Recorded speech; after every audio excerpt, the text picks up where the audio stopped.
Hello, it's Ms. Pensinger. This is Scratch Tutorial 1.4, and it is all about costumes. Scratch really is set up to kind of remind us of a theater. We have a stage, we have a script, and we have sprites who serve as characters. I've deleted all of the sprites from my new project here, so I'm going to go through and pick some. And I'm picking some that I know have multiple costumes. You say, what does that mean? You're going to find out. I'm going to go ahead and pick the regular old cat that you probably have when you open a new project. I'm going to pick the ballerina. And I'm going to pick the crab. All of these sprites, I happen to know, have multiple costumes. So to see their costumes, if you don't know that they have costumes, you have to put them in your project, select it in the sprite list, and choose costumes. So I can select the different sprites and see that they have a lot of costumes. Okay? A sprite can have as many costumes as I want.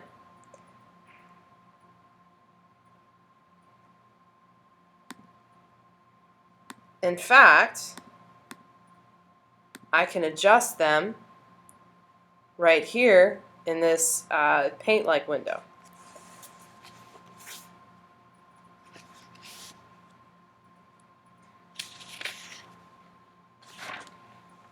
We'll be learning more about all of those things, but I do want to show you how to write just a little bit of code that causes a sprite to change costumes.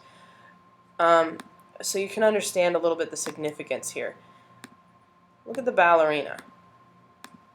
Costumes will be how we animate.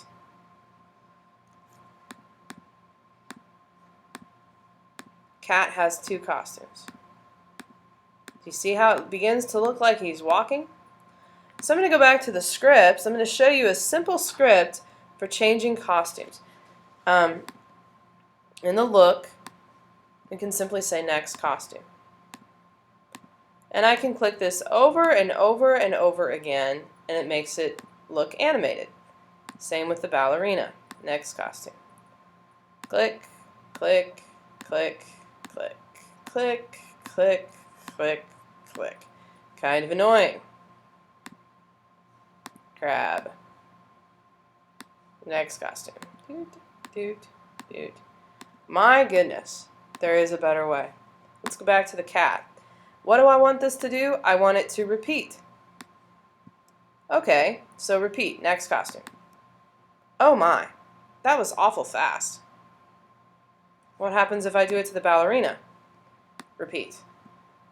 Do it over and over again. Oh my, that was so fast. Oh my, very fast. I can control exactly how fast that happens. I can wait 1 second before going to the next costume. I can wait 0.5 seconds.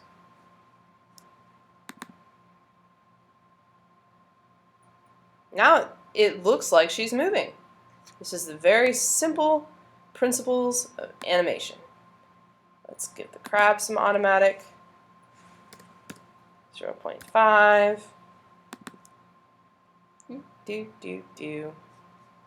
Let's give the cat automatic.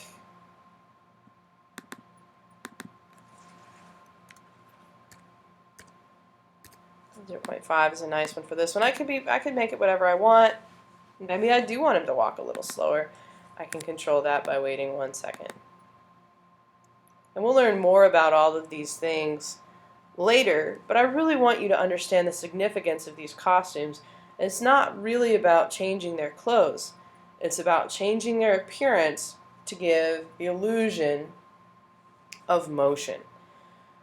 Of course, when I push the green arrow, nothing happens. If I add the event control there to the top of my code, they will animate when I click the button. and they'll do it 10 times, and then they'll stop.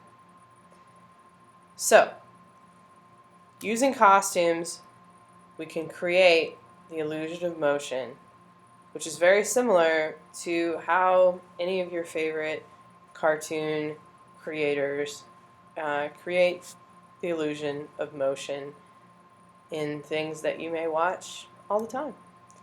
So mess with that a little bit, play with the costumes, and happy scratching.